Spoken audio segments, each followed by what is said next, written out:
I implore anyone who's thinking about this, get it done.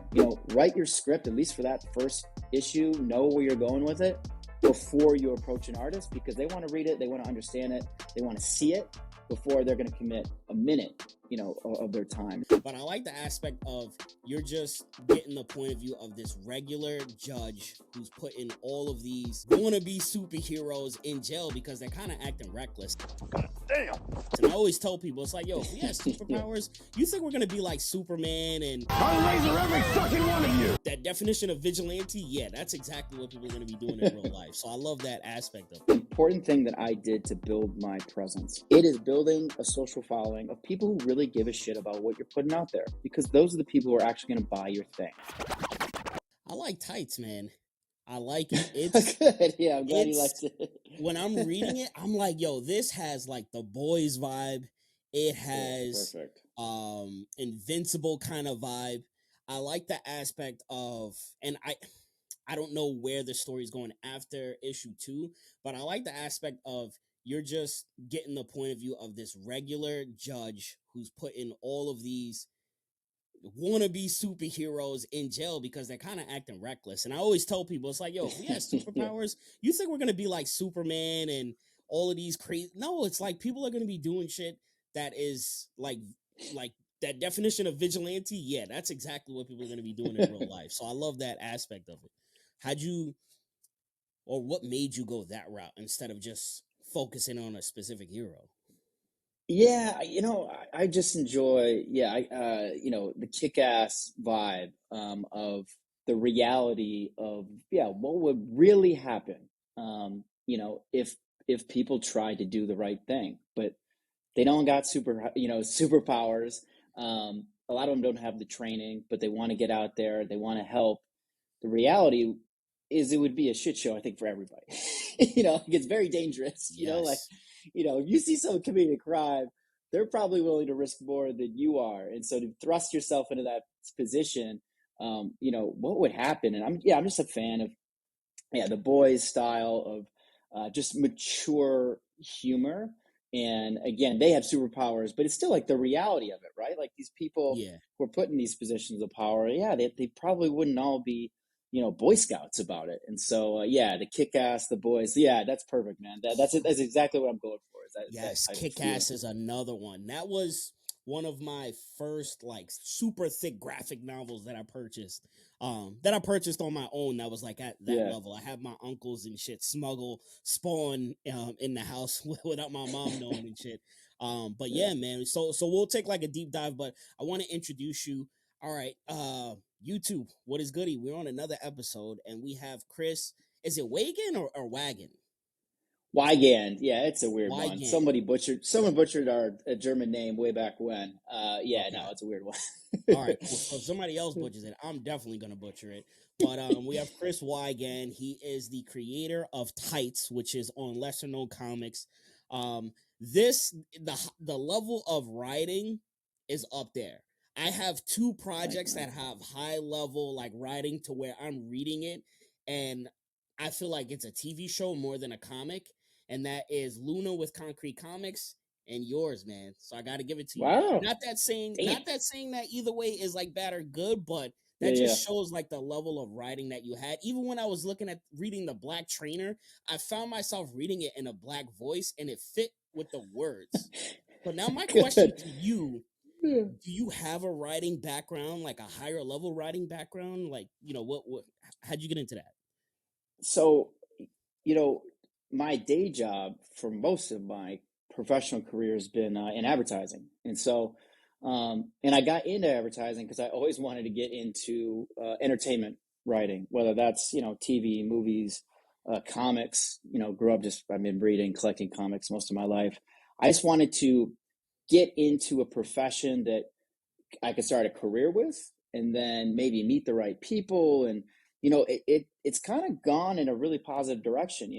I've written, my day job was really fun. I've been very lucky, man. Like, my day job was to write car commercials. I'm from Detroit area originally. And then 11 years ago, I came out to San Francisco where I on the agency side, I'm writing commercials for Electronic Arts, and then Levi's, but then I go to work for Ubisoft, and so I get into this gaming world, and I love video games, and so to my day job to write scripts and trailers for games that I love, yeah, was incredible, but it helped me, right? And I think that really translated well to comics, where, man, you got to be succinct, right? In film, you have the luxury of, in a script describing, you could just watch it, see a sunset, and that could say so much of, just a silhouette of someone's face, right? Like, you don't have that luxury. You got to tell that story as quickly as you possibly can in a panel, yeah. on a page, right? Maybe 6 panels on a page, 7 if you're lucky. And so I think that helped translate it. So yeah, I've been writing. It's not your traditional kind of, I haven't been an author, my whole life or anything like that, but I've been trying to go that direction. And so, yeah, that's very nice of you to say. but You could have yeah, fucking lied. You could have said, "Oh yeah, I wrote for Steven Spielberg." Like, "Oh yeah, Christopher Nolan." Yeah, I told him everything he knows, and I would have fucking believed you, because I'm like, "Yo, the writing in this is fucking top tier, bro." Oh, man, Even the first scene, and I didn't get it at first, but like, you can, like, obviously you have the person that's being the narrator, and then you have all of this stuff happening. So you have the person that's being the narrator. He's also kind of telling like a little bit of sly jokes, like pretty much how somebody would talk to themselves, their inner dialogue. But then you also have the characters that are in these scenes that are also being funny, if that makes sense. Like when the bank robber goes up to the teller, and then the granny smacks him over the head with the O2 canister. I wasn't expecting that, and I was like, oh shit, like this is the vibe that I'm getting from here. And then you have like this weird dude from freaking Die Hard who just comes in, and then he's like, you think he's gonna be like some sort of hero, but then I'm gonna spoil it for everybody. I mean, everybody's gonna freaking read it anyway. But then he claps him freaking hostage right in the head. That's one of my freaking fears. Like, I have friends who are like pro gun, and they're like, you need to protect your family and shit. And I'm just thinking, bro, I know I'm gonna like get into a situation, and I'm gonna end up like shooting my wife in the head, or like shooting somebody innocent, and I'm gonna go right to jail and then get raped for the rest of my life. And like that's one of the things that it's like, yo, I don't understand why people think they could be like superheroes and like have marksman aim, but like this is the topics that are in the comic. It's like, yo, these superheroes, not everybody is like built for it. Exactly. Yeah. So yeah, I wanted to open with something that would grab your attention, and show the ridiculousness of people, who don't have the skill set trying to be superheroes. This guy, he doesn't have an imagination. He just dresses as John McClane. He goes in there with real guns. He starts, he brought a bad situation of bad bank robbers screwing things up to a much more dangerous, worse position by trying to help. And he does the tape gun to the back, and it just goes horribly wrong, right into poor Granny's head. And so I think that was for me, it was like, okay, set the world, right? It's like, holy shit, people are trying to be superheroes, and it's going wrong. And then you see that guy in the courtroom of the protagonist, Oliver Andrews. And so I think, that was like, oh, that's why this guy hates these people. And then hopefully it's interesting. It's like, okay, well, I just thought it was interesting to have the protagonist not be a superhero, but be on the opposite side. He's almost an antagonist at the beginning. Because again, like, he throws the book at tights when he has any chance. They're kind of everything that he kind of hates. Like, the guy's a flawed character, the main character, but he's true to his wife, and he's true to the law. And if you mess with either of those, you're going to have a bad time. And so, of course, he gets sucked into their world, and you'll see an evolution of sorts of, him hating them, him hating his situation that he's in. But, there's an arc of maybe him becoming a superhero himself. I figured that was the route that you were going to go, but I wasn't sure. And I knew that wasn't going to be something that was going to be answered in like the first couple of issues. Yeah. I was like, you can't rush magic like that. It's like, it's got to be like issue 20 to where it's like, he's like, all right, you know what? I want to throw on a cape now or do some shit. Now, you took the perspective of this main character who's a judge. Do you have a law background? No. So I always wonder, like, how do you write perspective from industries that you're not familiar with? Like, are you just watching like Law and Order and just like writing down like notes and shit?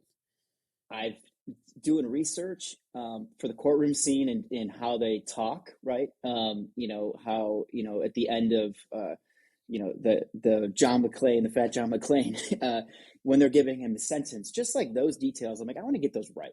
I don't just want to make it up and have it sound right. So, dude, just doing your due diligence and doing a lot of that. What you just said, honestly. And then I got a buddy, Chris. I grew up with him, and he's out in Philadelphia. He's a fantastic lawyer, and he's been my guy. So what I'll do is I'll write a scene.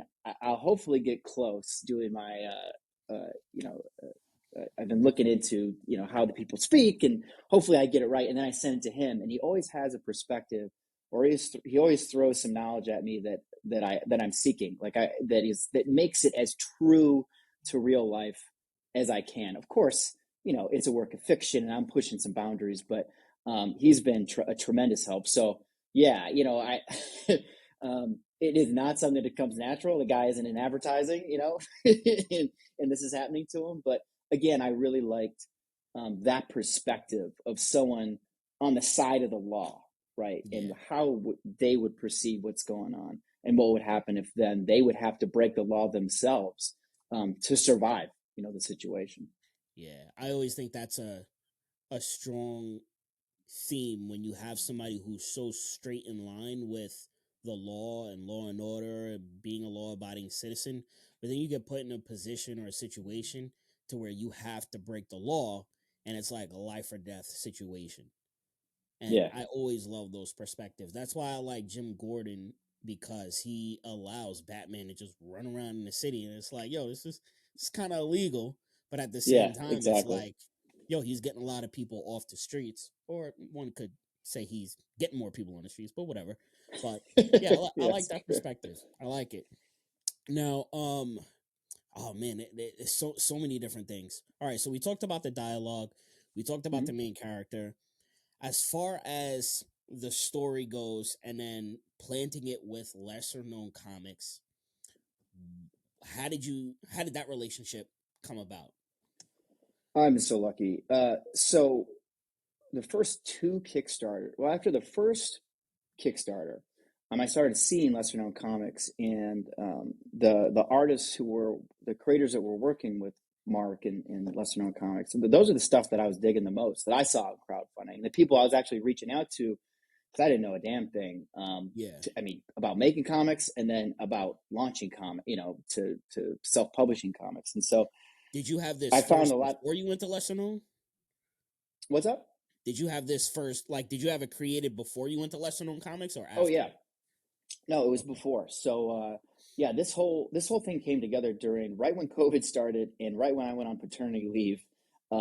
Basically, I had a rough idea of what this story was going to be. It was under a different name, but I had a direction, and I was like, I'm going to commit to this. I'm making this, or I'll never forgive myself. I got nowhere to go because I have this kid in COVID, and I got to make this. It's just, I got to make a comic. And then, so I wrote the script. I found the artist, Edison Neo, who's fantastic. Got very lucky with building this very small team. And then I made the first issue, or I got real close before I launched the Kickstarter. By the end of the Kickstarter, it was done. So no, that was out the door before I started, working or reaching out really to Mark in lesser known comics. And so, yeah, that was done. But then I saw these comics with that logo on it, and some of the creators that I had been talking to started talking to them. And so then it was just me reaching out to Mark and asking him questions about crowdfunding, what he's doing, just saying, I'm loving what he was doing. And then coincidentally, he was also just seeing who was following him on social media. We had a lot of connections that were the same. And he said, hey man, I've been checking out Tights. I'm like, so then we just started talking, and it just felt right. So yeah, super lucky to be working with them. It's just such an awesome community crew of humans doing this indie comics thing. Nice. Yeah, everybody has like their uniqueness, not only about their project, but about like themselves. And it's so cool that Mark can attract, or you guys attract yourselves to them, whatever the universe says it is. And it's like you guys come together, and then all of the projects are like slappers, man. It's like they're all like unique. I could see them on Saturday morning cartoons or as like TV shows, and it's just like nuts, man. I freaking love that about you guys. Yeah, no, I've seen the lineup. Like, yeah, I love seeing so many people as part of the crew talking to you and getting their stuff out there. But yeah, Mark's done a phenomenal job of um, just picking the right, not only like books because of how diverse they are from each other, because the Hmm. catalog is pretty diverse in a great way. Kind of anything you might be into, I think you're gonna be able to find one or two different types of comics. But also the creators themselves are so alike in that, you know, when we jump on a call every 2 weeks, it's just fun, man. It's just everyone. It's just like hanging out, right? It's just talking with your buddies, talking about your books, who's launching when, how could everyone help each other out. Yeah, it's been everything that I had hoped that it would be. And yeah, this I'm very happy that this third Kickstarter um, is going to be, you know, in full kind of partnership with that crew. Nice, nice. Do you see? So you did the first Kickstarter by yourself. You did the second one with lesser known. Do you see a difference between the successor and the Kickstarters? So actually, the second one I did by myself too. Oh, okay. We were beginning to talk, but yeah, technically, um, what's gone on is, you know, I work with my artists, and you know, they help build a book, and then what I've done is I've handled the kind of like the social stuff and the crowdfunding Kickstarter stuff. So that's been pretty much me when it comes to launching and maintaining it solo for the first two. And Okay. then this third one, yeah, will be the first time really that we're all working together. Nice. What? How do you choose an artist? And so um, I had my script for issue one, and yeah, then it was like that daunting task of, okay, well, I can't, you know, a comic book is nothing without a good artist. Oh And so yeah, I just started absolutely. getting on social, man, and I went on Reddit, I saw this guy's work, and it was for his creator-owned book called Snake Claws, and it was a combination of, it was like a love letter to old kung fu movies, and so it was a bunch of action, and it was comedy, and it was just such a perfect marriage visually. And I'm like, man, this guy just gets it too. He's a great storyteller, but he's also a phenomenal artist. I'm like, this is it. Like, this is the type of art that, that, you know. So this style, this was his cover that he did for the second one, and so I emailed him. I went to his website and I emailed him, and I'm like, hey man, you probably get this all the time, but here's a script. I'd love to work together, and I got really lucky because he responded, said he was into it, and I found out on a podcast much later he was actually on it with me, and he was like, the person hosting was like, so why tights? How did that come about? It's like, well, Chris sent me a script and I understood it, and I liked it. So anyone out there, because a lot of Simple. these artists get inundated, they're like with these big ideas, right? It's like, you Yeah. know, no one's made anything yet. It's just like, come with me. Here's the idea. And these people, you know, a lot of times are working on a bunch of projects. They're professionals. They just don't got time, you know, to Yeah. figure that out, you know? So yeah, I implore anyone who's thinking about this, get it done. You know, write your script, at least for that first issue, know where you're going with it before you approach an artist, because they want to read it, they want to understand it, they want to see it before they're going to commit a minute, you know, of their time. And so that was it, man. I was one for one. I couldn't believe it. Yeah, Shit, yeah. yeah, I yeah. I do the same thing. It's like I'm writing my project and I'm like, yo, I don't even want to look at an artist. I don't even want to like. I just want to like write it, get it like that first issue, first two issues done, and then I want to Yeah. start looking for an artist because I don't want to. First off, it's already like, oh, I'm taking me back to middle school. Where it's like I'm asking a girl out for like a date or It's to the very much movies or like some that. shit like Yeah, that. It's like, yo, I'm not yeah. trying to get played here. So automatic like that anxiety is already building up, and then Yeah. so I totally get it. I totally get it. But that's good advice. It's like, yo, like, and I know Mark has mentioned that. It's like you want Yep. to surround yourself with people that get shit done. Don't just have the theory. It's like put pen Yep. to paper or finger to keyboard, whatever you is, and then just start creating. Yep. In prose, you know, there's a lot. Listen, making a comic is expensive. It's a risk, but you know, most people I talk to, they're not in it to make like money. It's just you got an idea, you got to get it out there, right? And of course, you don't want to lose money on anything, but that for that first comic book, especially, you're trusting in yourself, and it's worth, because there's a scale. I mean, you can find artists that'll do it for next to nothing, Mm-hmm. because they want to get out there too. And not saying there's fantastic artists who also don't cost that much, but just really look for the style and the art that you want to represent your book. Of course, if you can afford it, right? Don't go broke doing this thing. But I'm telling you, when you find the right people, right, and you can get that feeling when you have that dialogue with them, I think the right fit that's the way to do it, because it's an intimate relationship, man. On this third book, shit, we have, including myself, 6 people now, and it's a machine. And if there's a cog in that machine that is just not working, everything stops. And again, I'm so lucky to have built the team that I have, and just how well everyone works together. But yeah, find the right people, and find the right people who are going to represent your book the way that you want it to be represented. Okay. Cool. So Yeah. many fucking questions. All right. So you mentioned team. Yeah. I also want to talk about like marketing aspect. So we'll go to team first. So you have a team of 6.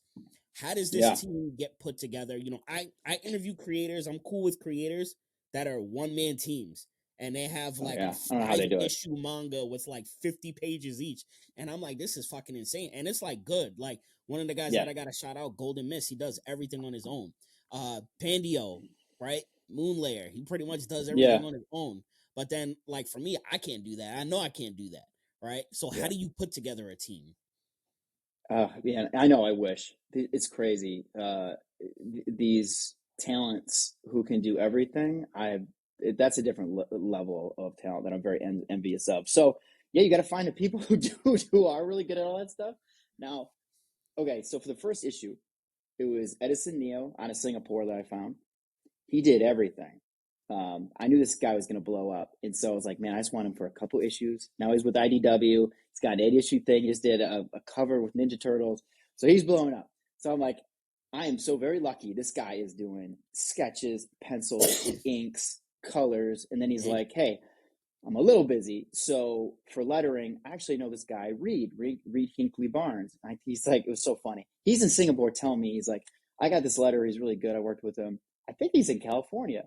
Turns out Reed lives 7 blocks away from me in San Francisco. Coincidentally, this guy in Singapore connects me with the dude who lives right down the street. If you're in California, there's like 3 cities, and you're you're in the top 2, so of course it's gonna be like right there, San Francisco. I mean, yeah. So that was that team. That was the 3 of us. And then for the second issue, Edison's getting busier and busier, and he's got anthologies going and stuff. And so he's like, all right, I can do the sketches, the pencils, the inks, get someone for color.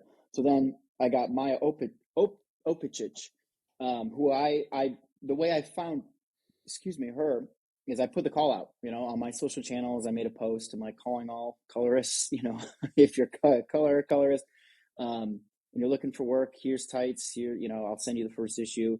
We'd love to, bring you aboard if you're interested. We're, taking, applications, entries, however you want to call it. And I found her work, and she was like at the top of my list. And then like 2 other people were like, you should check out Maya.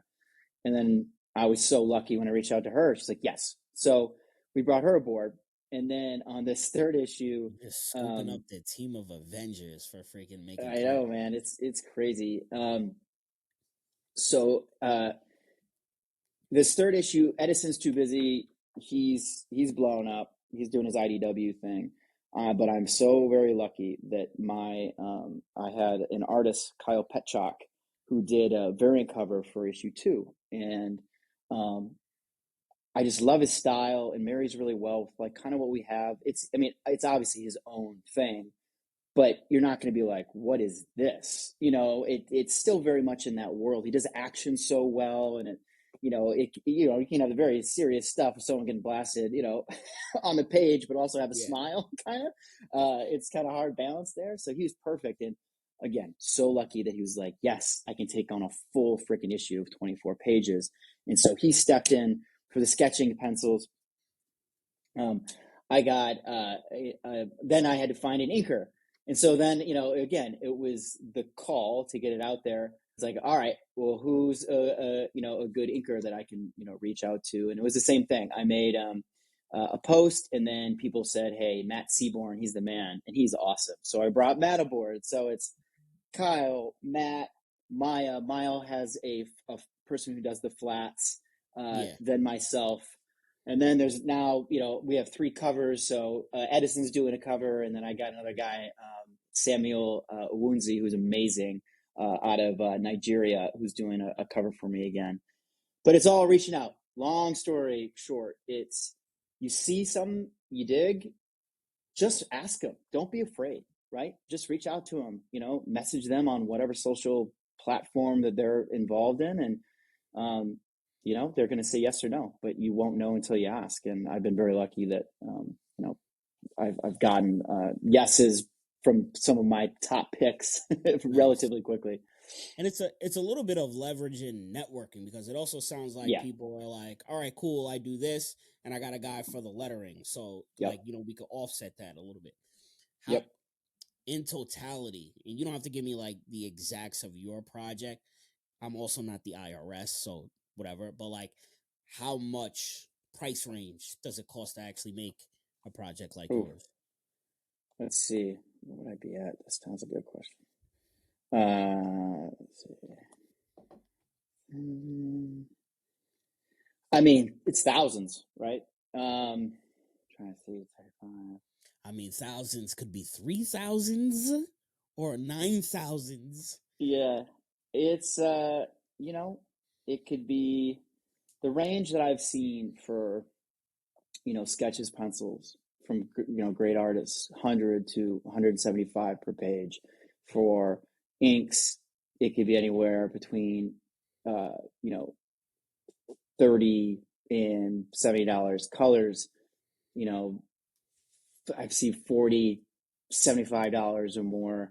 Lettering, $5 to $20. That's per page, right? Yeah. And so, I mean, when you're adding that up, I mean that's north of you can get north of 5,000 pretty quickly when you have a page count that's 24, 28. My first issue was 30. God, what was it?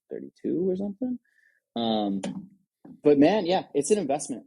It gets kind of crazy when you actually like see, and then it's everything else too. When you're putting your Kickstarter together, it's I got to figure out how I don't just lose money by getting the book out there, because you don't want to make things too expensive. You want to come out and get people excited and be like, oh man, this is pretty cheap. But also, again, build enough capital to keep it going. And I've been lucky in that with the first 2 Kickstarters to not lose money. Haven't really made all that much, but the hope is to keep it going, maybe get some distributors interested. And then it's like, okay, it's been worth the grind. Yeah, I mean, you only need to get in agreeing on what you spend one time, and then everything after that is gravy. I mean, obviously digital wise, but books cost whatever they cost to print out. But I mean, it's interesting. So let's talk about marketing aspect, because you have a marketing background. I also have a marketing background. I work for a digital marketing firm, so I get like the ins and outs. Nothing on the level of like EA Games or shit like that. Like, we're working with like rinky-dink companies. But how do you leverage your marketing background, or are you leveraging your marketing background for this? Yeah, I think it's really helped. So, working for social media the last 6 years. So I went from more traditional marketing to like, okay, new Assassin's Creed's coming out, write a trailer for it, or write this commercial, come up with that thing you see on television. Focusing more on that in that world. But then for the last 6 years, like, okay, well, what works now that, we're all on these things, man. When a commercial comes on, good or bad, trust me, I love telling stories in 30 seconds to a minute, but I had to just come to the reality. It's like, I got to learn this thing. I got to learn mobile marketing. And so that has helped tremendously. Mobile marketing, the world of social, knowing when you put a video out in the world, what is really like, what can you do to grab attention immediately and then reward the person for sticking around, right? Yes, this is How my do you, favorite topic right here. yeah, how do you build a social following for something that's never existed? That was the biggest thing for me, is making Tights Comic Book, at Tights Comic Book, Facebook, Instagram, Twitter, throwing stuff on Reddit, um, you know, building it. I wanted to get to, what was I think 1,000 followers in the month prior. I really launched my first my social presence. I think a month before, or 2 months before, or maybe 2 months before, my first Kickstarter. And my goal is, Okay. I just want 1,000 real people following me. It's real easy is to pay for some fake stuff, and that doesn't help, particularly in our world, man. People feel that shit out. Absolutely They know not. it just looks bad. You don't want that. Does not. It actually hurts you. It does. It I really know a does. couple of marketing companies that were paying for like followers and shit like that. That Yeah. shit does not help you at all. So if you're listening to No. this shit, do not pay for followers. No, do it. But you know what you can do? And I think this is the most important thing that I did to build my presence. It wasn't paying for ads, although you can, and that does help. I can get to that in a second. But it is building a social following of people who really give a shit about what you're putting out there, because those are the people who are actually going to buy your thing, right? And so what I try to do, and what I continue to do, is I look for accounts that I'm into. It's of course you follow like the big artists out there, who are working for Image and the big two, and writers and stuff like that. But where you can get traction, actually learn stuff, and have them follow you back, and open a connection where you build those relationships that you lean on later, are people who go on Kickstarter, go on Indiegogo, whatever, the stuff that you're into. Find out who's making that, because typically they've done 1 or 2 issues before, or this is their 10th book, or whatever. See what they're doing on social. Start following them. Like their stuff that you like. Don't farm and just like everything. But just do what you feel is natural. Find those accounts you find natural that you will learn by looking at, and also reaching out to them. I just started following a bunch of indie comics, and I'm like, damn, this stuff is awesome. This is where I want to be. And then when I had a question, I'd reach out and ask them, like, shit, like, it looks like you're launching your first book, but you're a month ahead of me. Like, what are you doing for your rewards? I'm struggling to come up with, and that big tier, like, a sticker pack, a bookmark. Who are you using? Who made the pin? I saw you just made a pin for your Kickstarter. It's just, again, opening those connections and those dialogues, and you'll be so surprised at how receptive people are in this community. It has been so Yeah. healthy, man. Like, for the most part, people want to help you. And so you're following the things you want to follow. You're liking the stuff you want to like. A lot of times, if you're liking their stuff, they'll follow you. And it's just building that organic community the right way. And so you get the right people following you, and you start talking to the right people. That's what I did, and that's what I try to do. And it can seem tiring, man. Sometimes I'm like, I want to build this community, so I would sit there, and it's fun, right? Oh my God, it could be so terrible. I was watching TV and going through a bunch of stuff I like to look at, but putting in that work early to build your book, presence from scratch, you just got to do it.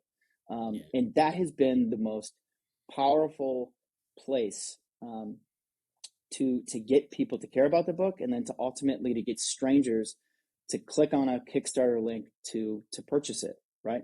It's the people who follow you. And also, so you start building it that way, but you also have to reward your followers with consistent stuff, right? Like, I have a template where the color scheme's the same. I got my logo up top. It's hopefully not too obnoxious, but hopefully at a glance, it's like, oh, Tights just did something, right?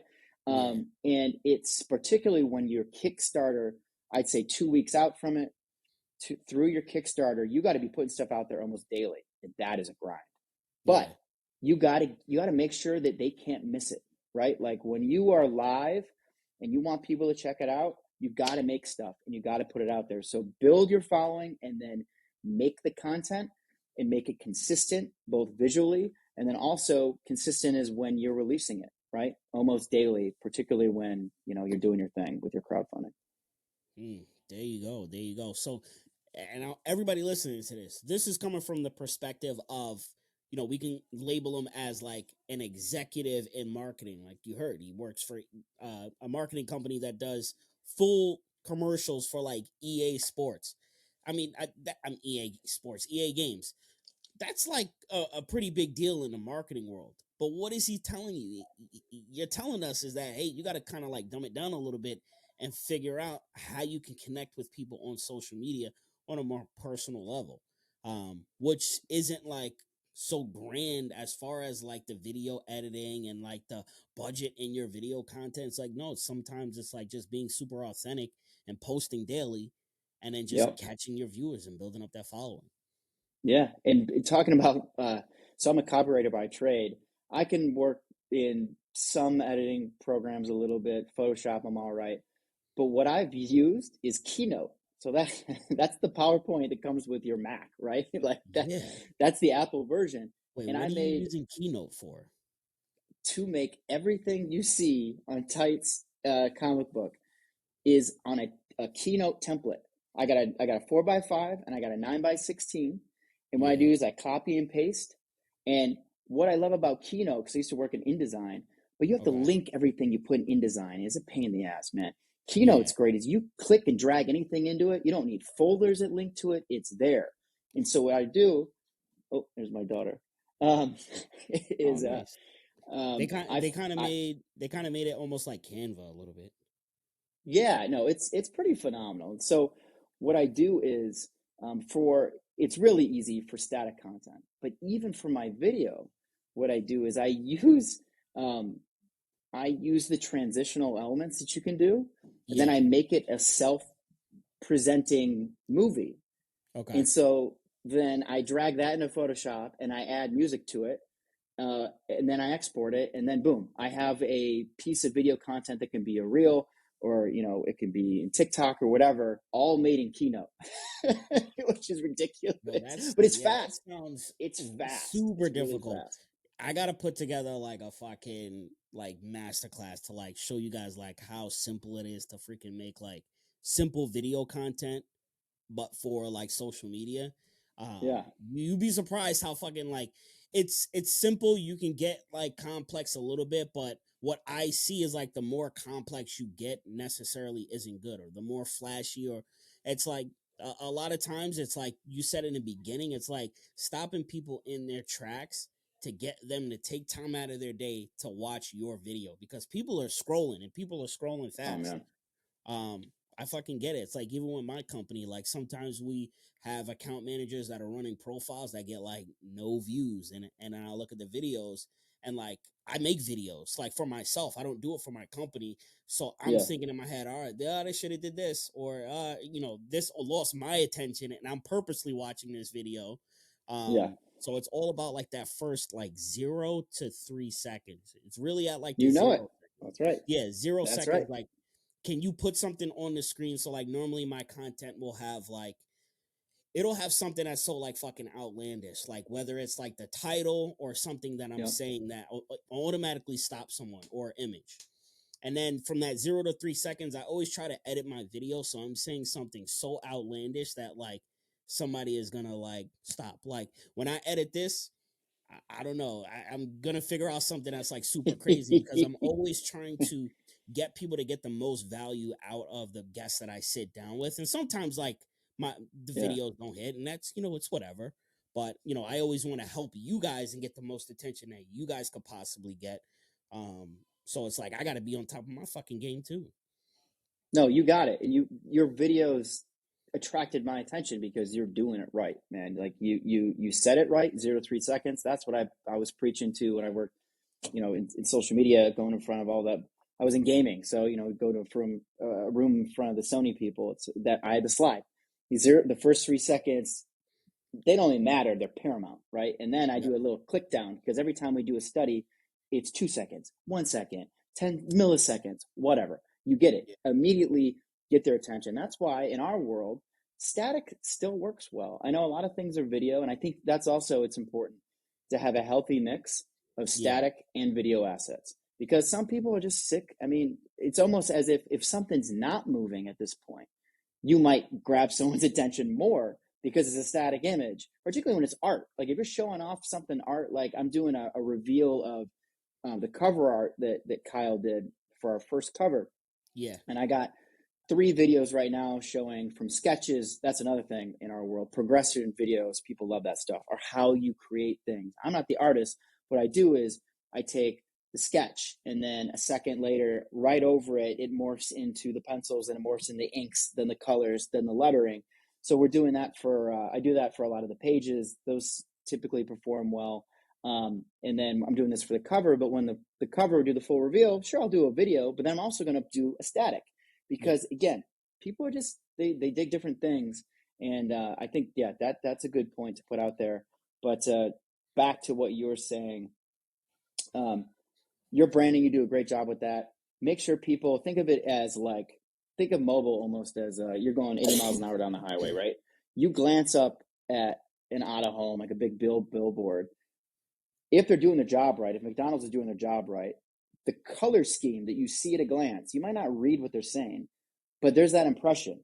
You saw those arches, you saw that red, and it did its job, right? And most people aren't going to see your stuff, but if you just keep with that consistency, then it's kind of ingrained in their brain, and they, and if they finally see something that they like, the next time they just see that look, they're like, oh shit, I remember that tights thing. Oh, that's pretty cool. And then you've won, right? Mm-hmm. So yeah, that's what I try and I guess preach. That consistency is pretty good. Here's the mistake that I've made though. I've made the mistake of looking at people who already have established followings and thinking I need to do what they're doing now in order to get those same results, which is it's almost like a false flag or a facade or whatever, because they already have the following, so they could just post up a fucking leaf that they found in the fucking forest and post it, and they're gonna get like 1,000 likes, whereas like I can't do that shit.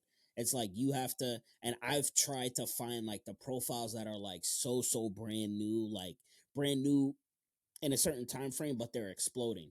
And a lot of times it's like you said, it's the ones that have like that 0 to 3 seconds, that like punchline, that like shit that hits you in the face, that shit that makes you stop in your tracks. That's how you grow the following. And it also depends on the platform. I'm about to hit 10,000 followers on Facebook, which I'm fucking That's hyped awesome. about. Yeah, Instagram, dude, that's a I don't lot. know I don't know what's going on with Instagram's algorithms, but it's whatever. That's like my core following. But then I have my Facebook, which is about to be at 10K. I have TikTok, which is at 4K. Nice. YouTube is a fucking slow grind. I'm still trying to figure out that beast, but I'm trying to build out all of these platforms. So when I decide to market whatever I want to market, I've already got the fan base and the following and the infrastructure and the foundation laid out. And I think that shit is super important. Yeah. No, you got it, man. Again, you're doing so much right. I think just keep going with your gut. Yeah. So you're already killing it, dude. Yeah, and I started this shit just like you in like during COVID. Like I was not doing this shit before COVID. When COVID hit, it sounds like everybody had their free time. You were in Cali, I was in New York, so it was like those were like the two fucking places that were completely shut down. So you had nothing but time. Now, how did you? So obviously you started it during COVID. Now COVID's done. We're working, family life, and everything. How do you balance all of that work? It's oh man. I got a 3-year-old now. You have your day job. It's it's luckily it's fun, right? It's not something that I have to do to put food on a table, that a night job that I hate. So it's a labor of love, and you look forward to it. And when it's all coming together, it's just such like a cool, like almost, I know it's cliche, magical thing, man. Like after the first time you get a comic book that you made and you're holding it, I mean, it's pretty nuts. And then it's almost like a drug. It's like, I want to get there again.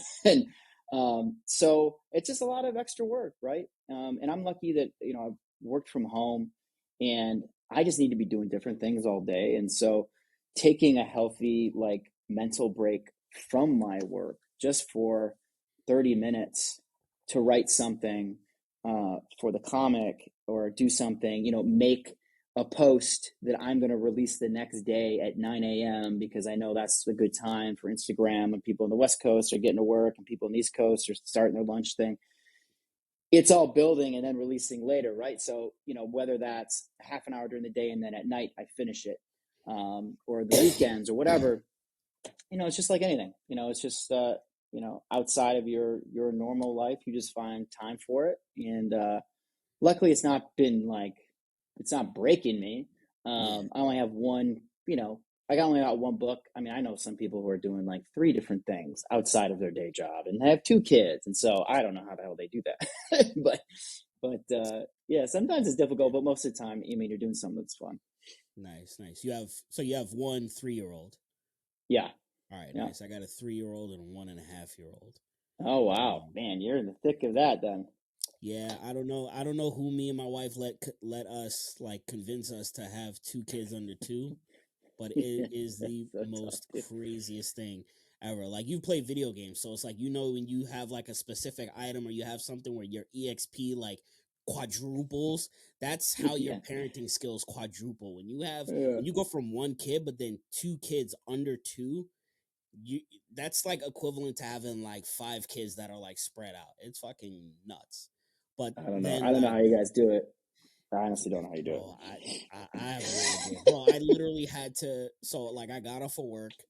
I had to obviously be with my kids and my wife, and then I had to cook while my wife ran to the store, and then we just chilled a little bit and then put the kids to bed. And I always do that rushing act before I hop on at 7:30 when I sit down with someone. And it's just nuts. And then after this, what the fuck am I gonna do? Me and my wife are gonna watch TV, and I'm gonna be fucking editing or being writing. Most of the time, it's editing. Yeah, man. Yeah, it's a fucking grind, but everybody has their end goal in mind. Yeah. I guess that's the fucking motivation. So you're in. So you moved from Detroit, and we're gonna get into a little bit of your personal life, not too personal, but you moved from Detroit to San Francisco. Did that move, or I don't know what age you moved from, but did that move kind of make you in the mindset of, hey, I want to do something on my own, or I want to create something for myself? Going to San Francisco, that's like a huge city where a lot of motivation business owners move to. I at first it was for another ad job. So it was the dream at that point of writing commercials for. At that point I was on the agency side, so for Electronic Arts was our client, and Levi's. So those are my 2 biggest ones, and those are some pretty heavy hitters. And again, I love gaming, and so it was like the glitz and, well, before I started working, because it's a grind. Advertising is such a grind, but the glamour of these high profile clients, and it was fun. I mean, I'm very lucky to do what I've done in my career. So it was mostly that, but honestly, I've always wanted to do my own thing, and I've always on the side, here's a pilot idea, and then here's an idea for a script for a movie, and I'm never just finishing anything. I'm like a dog chasing different cars. And then also, when I was doing the ad copywriter thing, I would be so drained. My day job was to write, and to again, it's fun writing, but it's a job, and you're going through different layers internally of creative directors, executive creative directors, and the client get their hands on it, and it just becomes a different thing by the end of it. Yep. And the hours are crazy, and so by the time I get home, I'm like, I don't have the space to do anything, right? I just want to do something completely different than writing. And so when this really came together is when I became more of a social creative consultant in video games. So my day job was less of write this script for this game. It was work with these teams who are doing that, and they're going to bring their campaign onto social, and it's like, well, how do we do that? And my goal was to disconnect myself from owning the piece of creative to helping them make the best stuff possible. And that was the healthiest thing I think I've ever done. It wasn't as fun, it wasn't as cool, but it was just cool to help other people make great content for mobile. And when I did that, it also I had time. because my job, I wasn't working till 3 o'clock in the morning for every day for a week to get new business for the agency. You know, it was a 9 to 5 typically, and Nice. allowing me to get home, work normal hours, and then do then write what I want to write. And I'm not burnt out writing all day. I'm just helping other people, course correcting. Sometimes I'd write. Sometimes a client would be like, "Hey, come up with something," and that's fun. But it was no longer like, "Damn, I don't have the time for this. I want to do this, but I just can't." To, all right, like I got to do something. So yeah, that was the biggest difference. Getting the time back from my day job I like that. allowed me to kind of Yeah. focus on my own personal stuff. And that's only like if you're like serious about doing something on your own. Like I'm never gonna recommend somebody change their situation, but even for myself, it's like, yo, I don't Yeah, want something that is going to mentally drain me by the end of the day, where I don't have yeah, the energy to do the shit that I know is going to be fruitful later on yeah, down the road for my family. It's like, yo, I want to be at, you know, at somewhere tip top shape afterwards. yeah, yep. So that's cool. What city do you like better? I mean, San Francisco's fun. It's so different, and it's also kind of changing for the worse, I would say. But we're now out. I mean, we're still in we're still in San Francisco, but we're in more of like a family area. So that was really nice, kind of getting out of the craziness Okay. in the middle of the city, with a kid.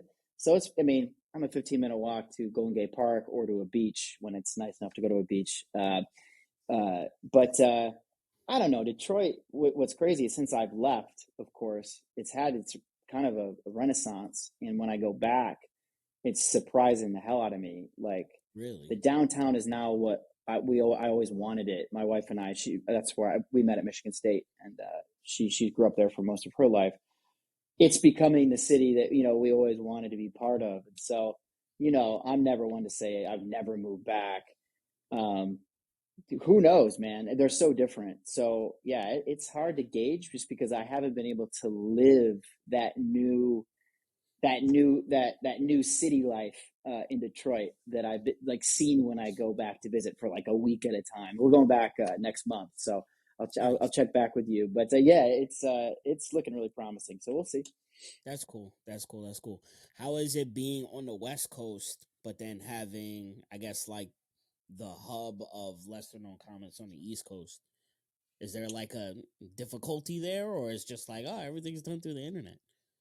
Yeah, that man, it's just crazy what we can do now and what we're used to doing. Like the whole work from home took like people saying, "You want to get on a Zoom?" Like, no, I don't think I have that downloaded to. That's just how business is done. And I think Yeah. it's been really good for working in indie comics because Edison, we didn't even Zoom, just knowing he's in Singapore and like we're on opposite sides of like the Yeah. world, just being able to we almost handled everything through uh direct DMs on Instagram and just emails. That's it. And just knowing everyone's schedule, hitting them when you know that they're awake. Um, and also when you got to Zoom, like I Zoomed with Kyle, the artist on issue three, where it's like we start issue three with this kind of heady like comparison of a white lotus growing, and then also like the main bad guy, like we see where he came from, and he kind of like we understand like how he grew into who he is, and I'm like we just need to talk through this, and he's on the East Coast, and so no, I think it's good, man. I mean, you know, it's not that crazy, particularly when you're working with people who are, at least stateside.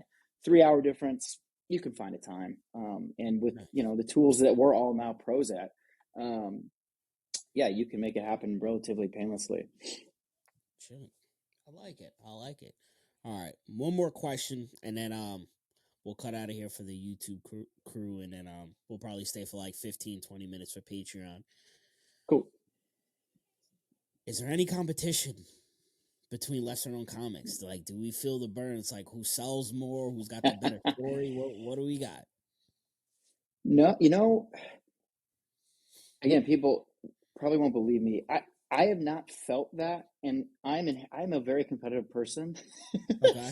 and I think that's why I liked advertising because you know you're in a team of two, copywriter, art director, and you are in competition to sell your idea against the people you work with, right? And Yeah. it's like this healthy competition, and I enjoyed that about it. But really, when it comes to lesser known, no, because I think everyone is doing something kind of so different.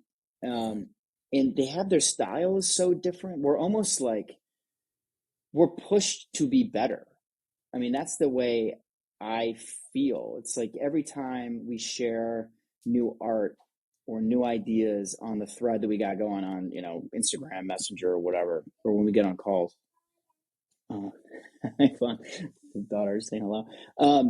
No, it just kind of pushes you.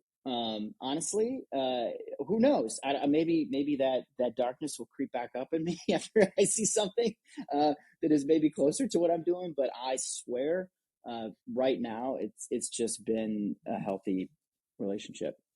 Okay. All right. That's nice. That's nice. That's the political correct answer that I It's got true, from you. man. I swear. I'm I joking. would I'm tell you. joking. I would tell you right now. No, Yeah. it's been cool.